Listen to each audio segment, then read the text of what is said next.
Colder weather and a lack of snow this winter have led to a bit of a messy situation for some local homeowners. Our ABC6 News reporter Brandon Antony has spent the day talking to experts about the issues that they're seeing with septic and sewer lines. So, Brandon, what have they told you?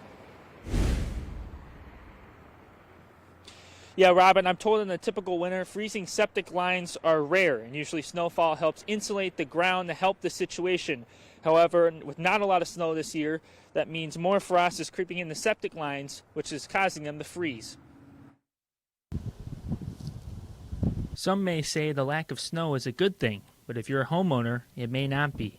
Gopher Septic says they've received an unusual amount of calls about frozen lines. Typically on most winters, we get to relax through the winter. We had a long, hard summer, so we kind of look forward to the break. But this year it's been a little crazy here the last 3-4 weeks. Pat Loomis is the owner of Gopher Septic. He says the winter snow usually provides insulation, preventing frost from dipping too low in the ground. But no snow means no insulation. The ground's just like a big deep freeze right now, and that pipe's encased in it. And the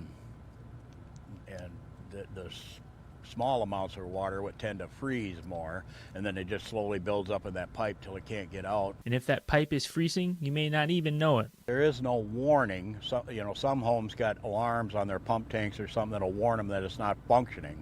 But usually what'll happen is it'll back up in the basement, so the alarm is somebody walks through with wet feet and screams. And once it leaks into the house, the results can not only be gross, but cause some major damage. Can cause a tremendous amount of damage in a very short period of time. So we've got to remove sheetrock and insulation and carpet and you name it to dry that all out.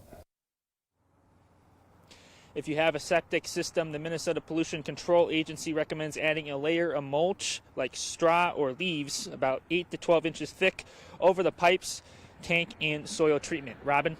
So, Brandon, these are people who actually have septic tanks, but what about residents who live in town? Yeah, it's not usually as big of a problem in town, Robin, but if it gets cold enough, sewer lines can freeze as well, causing the same types of concerns.